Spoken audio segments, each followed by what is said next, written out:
Amara avait une particularité. Elle ne possédait presque aucun vêtement à elle. Chaque jour était une nouvelle occasion d'emprunter, une habitude profondément ancrée depuis son adolescence. Ses amis proches, Ngozi et Chika, étaient ses principales victimes. Leur garde-robe était constamment pillée par Amara, qui avait un don pour rendre n'importe quelle tenue plus glamour. Personne ne s'en plaignait vraiment, car Amara était charmante et savait toujours comment rendre l'appareil, que ce soit par un compliment sincère ou un petit service. Elle avait un style impeccable, mélangeant habilement les pièces de ses amis pour créer des ensembles uniques. Ses talents de styliste étaient reconnus et parfois, elle se retrouvait à conseiller ses amis sur la manière de porter leurs propres vêtements. Ce n'était pas un signe de pauvreté, car Amara travaillait dans une agence de marketing prospère. C'était plutôt une sorte de jeu, une dépendance à la nouveauté et à l'expérimentation sans le fardeau de la possession. Elle aimait la liberté que cela lui procurait. Pourtant, au fond d'elle, il y avait une légère gêne, une conscience que cette habitude, si amusante soit-elle, n'était pas entièrement normale.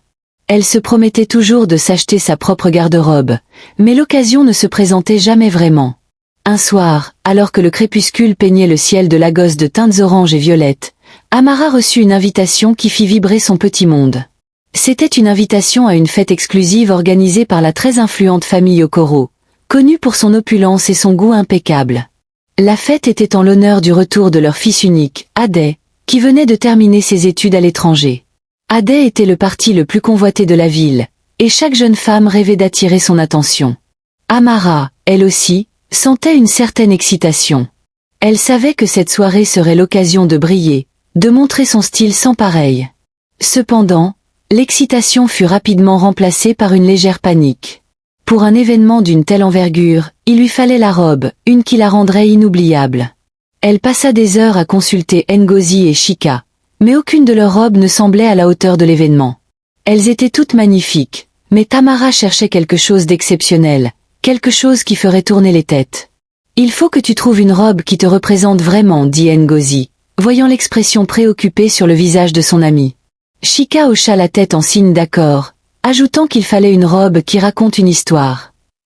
La date de la fête approchait à grands pas, et Amara était de plus en plus désespérée. Elle avait écumé toutes les boutiques de créateurs de Lagos, mais rien ne correspondait à sa vision. Chaque robe était soit trop ordinaire, soit trop extravagante, mais jamais parfaite. Elle avait même pensé à emprunter une robe à une connaissance moins proche, mais l'idée la mettait mal à l'aise. Elle préférait la familiarité des garde-robes de Ngozi et Chika, où elle se sentait en sécurité. Une après-midi pluvieuse, alors qu'elle était sur le point d'abandonner, Amara se souvint d'une vieille connaissance de sa tante, Mama Bose. Mama Bose était connue pour sa collection de vêtements vintage, certains ayant appartenu à des personnalités décédées de la haute société. Au début, l'idée la repoussait un peu. Emprunter à une collection de vêtements anciens, certains ayant appartenu à des défunts, lui semblait étrange. Mais son désir de trouver la robe parfaite était plus fort que ses superstitions. Elle prit contact avec Mama Bose, qui fut ravie de l'accueillir. La vieille femme avait toujours eu un faible pour Amara, la trouvant pétillante et pleine d'esprit. Elle accepta de lui montrer sa collection. La maison de Mama Bose était un véritable trésor. Chaque pièce racontait une histoire, et son salon était rempli de meubles anciens et d'objets d'art. L'odeur d'encens et de vieux tissus emplissait l'air, créant une atmosphère unique. Mama Bose conduisit Amara dans une pièce à l'arrière de la maison, transformée en une sorte de musée de la mode. Des robes de toutes les époques pendaient sur des cintres, certaines étincelantes de perles et de broderies, d'autres simples mais élégantes. Chaque robe a une âme, ma chère Amara, dit Mama Bose avec un sourire énigmatique. Certaines ont vu des bals somptueux, d'autres des moments de grande joie ou de profonde tristesse. Amara était fascinée. Elle touchait les tissus délicats, imaginant les femmes qui les avaient portés. C'était comme remonter le temps, chaque robe étant un portail vers une autre époque, une autre vie. Elle essaya plusieurs robes, mais aucune ne semblait avoir l'éclat qu'elle recherchait. Jusqu'à ce que son regard tombe sur une robe, légèrement à l'écart, d'un rouge profond, presque bordeaux. La robe écarlate était une merveille. Faite d'un satin lourd, elle tombait en cascade avec une élégance intemporelle. Son décolleté plongeant était à la fois audacieux et sophistiqué, et une fente discrète sur le côté révélait juste ce qu'il fallait de jambes. En la voyant, Amara sentit un frisson parcourir sa colonne vertébrale. C'était la robe. Elle n'avait jamais rien vu de tel, et elle savait qu'elle ferait sensation à la fête. Elle la prit délicatement entre ses doigts. « Ah, celle-là, dit Mama Bose, un air de mélancolie sur le visage. C'est la robe d'une femme magnifique, mais au destin tragique. Elle s'appelait Adaora. » Adaora était une figure légendaire de la haute société de Lagos, connue pour sa beauté époustouflante et son goût excentrique. Elle avait disparu mystérieusement il y a de nombreuses années, et son corps n'avait jamais été retrouvé. On la disait morte, peut-être assassinée. L'histoire d'Adaora donna à la robe une aura encore plus fascinante. Le mystère autour de sa propriétaire disparue ajoutait une touche de danger et d'intrigue, ce qui plaisait à l'esprit audacieux d'Amara. Elle sentait une connexion étrange avec la robe. Mama Bose, remarquant l'engouement d'Amara pour la robe, hésita un instant. Adaora était une femme passionnée, mais aussi très tourmentée, dit-elle doucement. Cette robe a beaucoup d'histoire, ma chère. Elle porte le poids de son passé. Amara, absorbée par la beauté de la robe, ne prêta pas beaucoup attention aux avertissements subtils de Mama Bose. Elle pensait que la vieille femme était simplement sentimentale, comme le sont souvent les personnes âgées avec leurs souvenirs. Elle imaginait déjà les regards admiratifs, les compliments qui pleuvraient. Cette robe allait changer son destin, elle en était certaine. Elle avait un pressentiment, une intuition forte, que cette nuit-là, elle rencontrerait l'homme de sa vie. « Je la prends, Mama Bose, dit Amara avec un sourire éclatant. Elle est absolument parfaite. Je vous promets d'en prendre le plus grand soin. » Mama Bose hocha la tête, un voile de tristesse dans les yeux. Elle savait qu'il était vain d'essayer de dissuader Amara. Le destin avait déjà tracé son chemin, et la robe écarlate était une pièce maîtresse de ce puzzle. Le soir de la fête, Amara se prépara avec une excitation fébrile. Elle enfila la robe écarlate, et dès qu'elle la porta, elle sentit une transformation. Ce n'était plus seulement Amara, c'était une version plus audacieuse, plus mystérieuse d'elle-même. La robe épousait parfaitement ses courbes, et la couleur rouge profond mettait en valeur son teint. Elle se sentait invincible, prête à conquérir le monde. Ses amies Ngozi et Chika furent stupéfaites en la voyant. « Amara, tu es, à couper le souffle, balbutia Ngozi, les yeux écarquillés. Elle n'avait jamais vu Amara aussi rayonnante, aussi puissante. Alors qu'elles arrivaient à la somptueuse demeure des Okoro, toutes les têtes se tournèrent vers Amara. Les murmures parcoururent la foule, les regards admiratifs la suivaient. Elle se sentait comme une reine, portée par une vague d'attention. C'est alors qu'elle aperçut Ade Okoro. Il était grand, élégant, avec un sourire charmant qui éclairait son visage. Leurs regards se croisèrent, et il y eut une étincelle, une reconnaissance silencieuse qui promettait bien plus.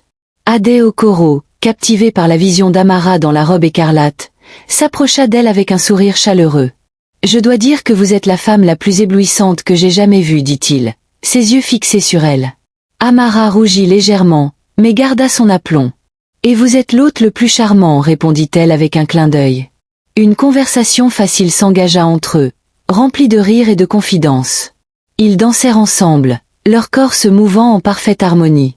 Il y avait une alchimie indéniable entre eux, comme s'ils se connaissaient depuis toujours. Amara se sentait libre et légère, oubliant tout le reste. Pendant qu'ils dansaient, Amara remarqua des regards étranges, des murmures étouffés parmi les invités plus âgés. Des femmes plus âgées la regardaient avec une expression mélangeant la surprise, l'horreur et une étrange curiosité. Elle sentit un léger malaise, mais l'attention d'Adèle la réconfortait. Elle se disait que c'était peut-être la jalousie des autres femmes, ou l'effet de sa robe éblouissante. Elle ne voulait pas laisser cela gâcher sa soirée. Au fil de la soirée, les murmures se firent plus insistants. Amara entendait des bribes de conversation, des mots comme Adaora, incroyable ressemblance, la même robe. Son malaise grandit, se transformant en une anxiété sourde. Elle se rappela l'histoire de la robe, l'histoire d'Adaora, la femme disparue au destin tragique. Serait-il possible que la robe ait une histoire plus profonde que ce que Mama Bose lui avait dit? Elle s'éloigna un instant d'Ade, cherchant à comprendre. Elle se dirigea vers le bar, où elle entendit deux vieilles dames parler avec des voix chuchotantes. Leurs yeux étaient fixés sur elle. « C'est la robe d'Adaora, j'en suis sûre, dit l'une. Elle l'avait portée le soir de sa disparition. C'est incroyable de la revoir. L'autre répondit, « Oui, et cette jeune femme lui ressemble tellement. C'est troublant. » La robe d'une morte. Le fait qu'Adaora l'ait portée le soir de sa disparition ajoutait une couche de macabre à l'histoire. Elle sentit un frisson la parcourir, malgré la chaleur de la soirée. Lorsqu'Amara retourna vers Aday, elle remarqua un changement subtil dans son regard. Le charme et la fascination étaient toujours là, mais il y avait aussi une pointe de curiosité, une lueur d'interrogation qui la rendit nerveuse. « Vous êtes très belle, Amara, dit-il, sa voix plus douce. Mais cette robe, elle me semble familière. Je crois l'avoir déjà vue, il y a très longtemps. » Amara sentit son cœur battre plus vite. « C'est une robe vintage, répondit-elle, essayant de paraître décontractée. Mama Bose a une collection incroyable. » Aday hocha la tête, mais son regard restait insistant. « Mama Bose, dites-vous ? Elle était très proche de ma tante, Hadiza. Elle est décédée il y a de nombreuses années. » Il marqua une pause. Hadiza était la sœur d'Adaora. Le nom d'Adaora résonna dans l'esprit d'Amara. Elle sentit le poids de la robe sur ses épaules, le secret qu'elle semblait porter. Elle réalisa que la ressemblance qu'elle avait avec Adaora n'était pas seulement une coïncidence. Le lendemain matin, Amara, troublée par les événements de la veille, décida de retourner voir Mama Bose. La robe écarlate était soigneusement pliée, mais elle semblait vibrer d'une énergie sombre. Mama Bose l'accueillit avec un regard compatissant. « Je savais que tu aurais des questions, ma chère, dit-elle doucement. La robe d'Adaora a toujours eu un pouvoir particulier. » Amara lui raconta les murmures, le regard d'Aday, la ressemblance troublante. Mama Bose l'écouta attentivement, puis soupira. « Il est temps de te raconter la vérité, Amara. Adaora n'est pas morte. Elle a disparu, oui, mais pas de la manière dont les gens le pensent. Adaora, expliqua Mama Bose, était tombée follement amoureuse d'un homme qui était déjà fiancé à une autre femme. Cet homme n'était autre que le père d'Aday, Monsieur Okoro, avant qu'il n'épouse sa femme actuelle. Adaora et Monsieur Okoro avaient une liaison passionnée et secrète. La robe écarlate était celle qu'Adaora portait le soir où elle avait décidé de tout révéler à Monsieur Okoro, espérant qu'il quitterait sa fiancée pour elle. Mama Bose raconta qu'Adaora avait confié ses espoirs les plus profonds à Mama Bose ce soir-là. Elle était convaincue que Monsieur Okoro l'aimait et qu'il ferait le bon choix. Elle avait même fait ses valises, prête à partir avec lui. Elle était rayonnante dans cette robe, pleine d'espoir et d'amour, se souvint Mama Bose, une larme au coin de l'œil. Elle croyait en leur amour, en leur avenir ensemble. Mais Monsieur Okoro, craignant le scandale et la ruine de sa réputation, avait rompu avec Adaora. Il lui avait dit qu'il ne pouvait pas quitter sa fiancée, que leur liaison devait rester secrète. Adaora, le cœur brisé, était dévastée. Elle avait tout donné, tout risqué, pour un amour qui s'était avéré être un mensonge. La robe écarlate, qui avait été un symbole d'espoir, était devenue le témoin de sa plus grande douleur. Dans sa douleur et sa honte, Adaora avait décidé de disparaître. Elle avait simulé sa mort, quittant Lagos pour refaire sa vie ailleurs, loin des commérages et du jugement. Amara était stupéfaite.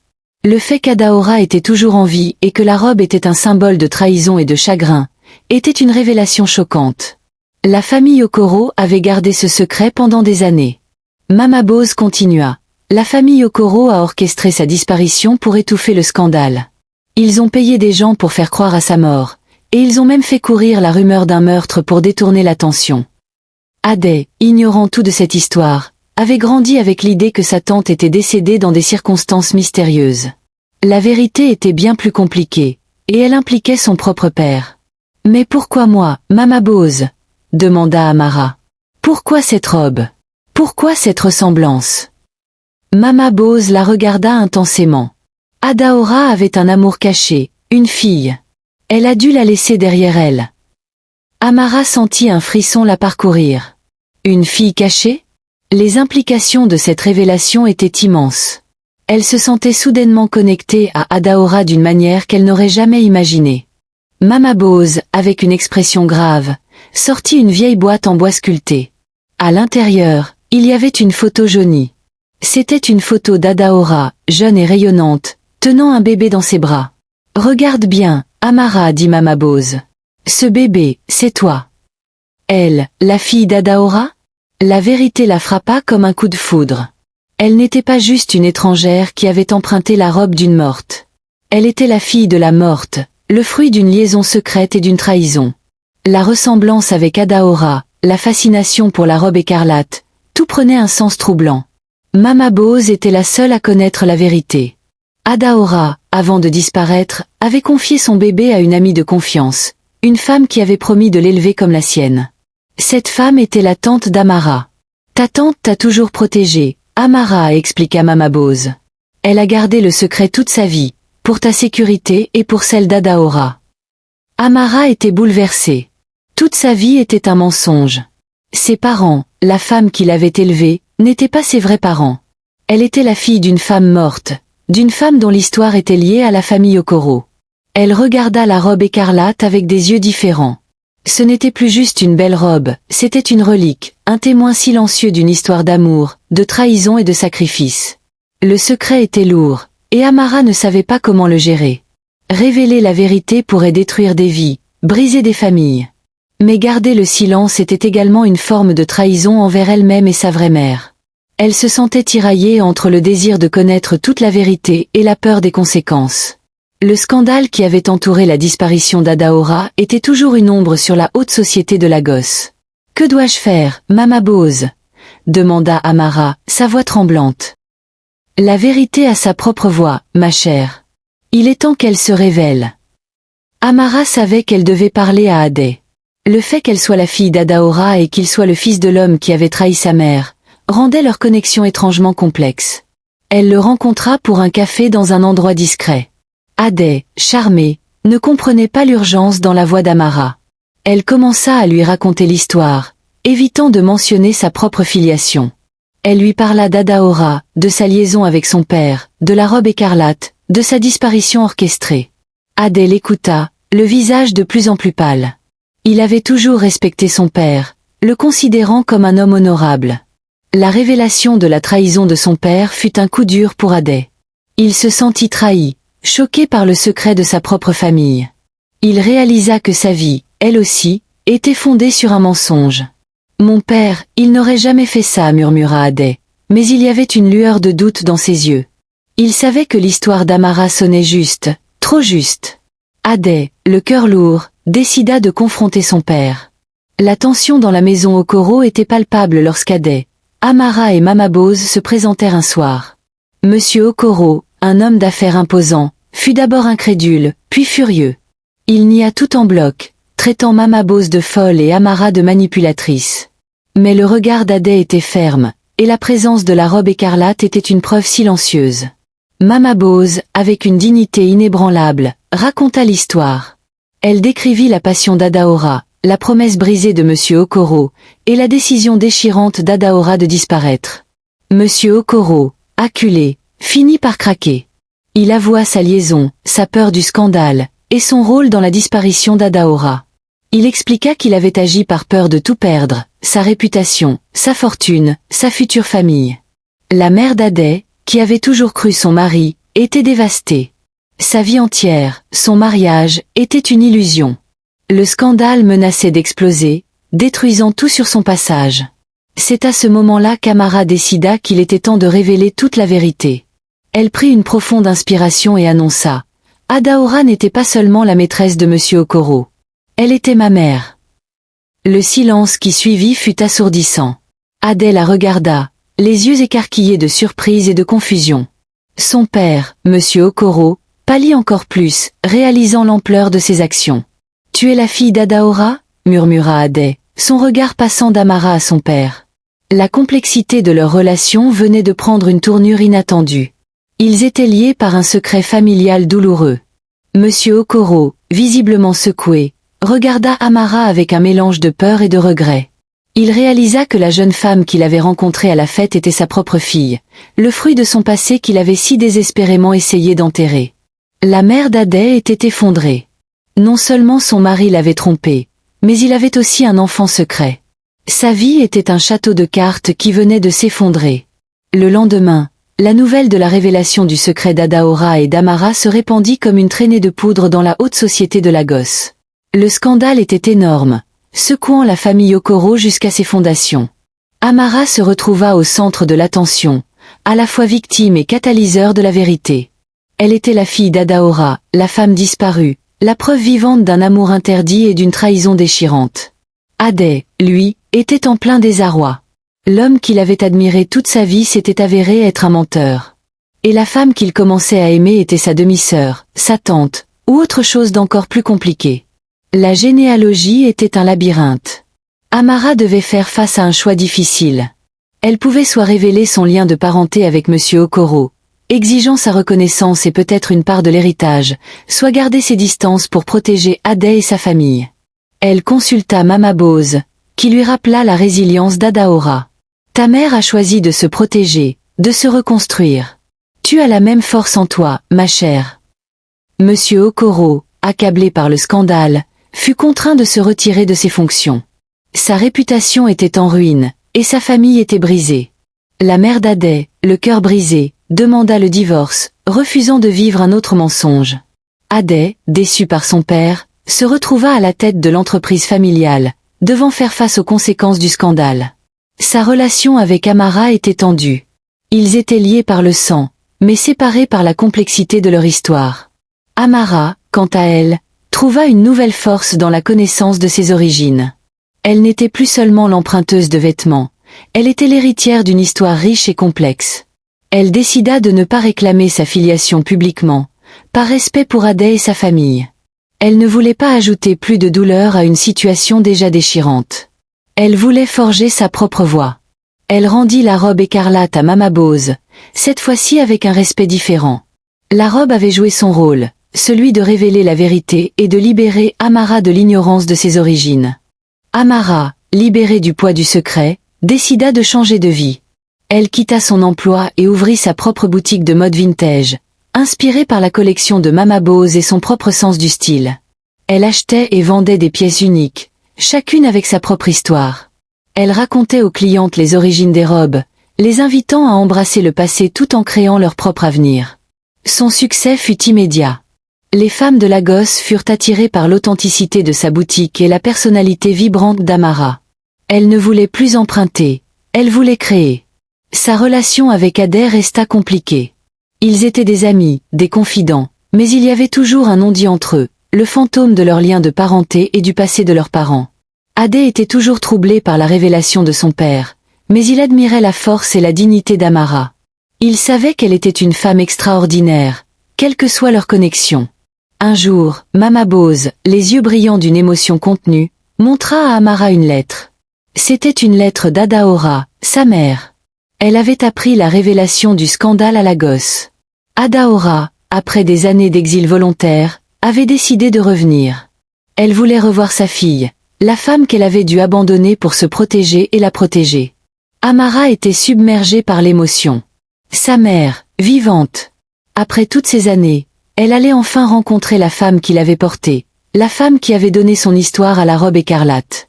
Mama Bose organisa les retrouvailles en secret, dans un endroit discret, loin des regards curieux et des commérages.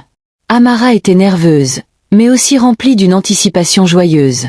Le moment où Amara vit sa mère fut indescriptible. Adaora était plus âgée, mais son élégance et sa beauté étaient toujours là. Elles se serrèrent dans les bras, les larmes coulant le long de leurs joues. La rencontre entre Amara et Adaora fut un moment de réconciliation et de compréhension. Adaora raconta à Amara les détails de sa vie après sa disparition, les difficultés, les regrets, mais aussi la force qu'elle avait trouvée en elle-même. Amara, de son côté, raconta à Adaora sa vie, son enfance, sa passion pour la mode, et la manière dont la robe écarlate avait révélé la vérité. Elles découvrirent un lien indéfectible, une connexion profonde entre mère et fille. Adaora, voyant le succès d'Amara dans sa boutique, fut fière de sa fille. Elle vit en elle le reflet de sa propre force et de sa détermination. Elle réalisa que son sacrifice n'avait pas été vain. Amara, enfin, se sentit complète. Elle avait retrouvé sa mère, ses origines, et elle avait appris à embrasser son histoire, même la plus douloureuse. Elle n'était plus la jeune femme qui empruntait des vêtements, elle était la créatrice de son propre destin. Le scandale s'était estompé avec le temps, laissant place à une nouvelle acceptation. La famille Okoro avait dû faire face à son passé, et Ade avait trouvé un moyen de pardonner à son père, tout en traçant sa propre voie. La robe écarlate fut placée en exposition dans la boutique d'Amara, non pas à vendre, mais comme un symbole. Un symbole d'amour, de trahison, de sacrifice, et de la vérité qui finit toujours par se révéler. Amara continua de prospérer, devenant une figure influente de la mode à Lagos. Elle utilisa son histoire pour inspirer d'autres femmes à embrasser leur identité, à ne pas avoir peur de leur passé et à créer leur propre avenir. Aday et Amara restèrent des amis proches, leur lien complexe transformé en une amitié profonde et inébranlable. Ils avaient traversé le scandale ensemble, et cela les avait renforcés. Adaora, libre de son passé, vécut une vie paisible, entourée de l'amour de sa fille.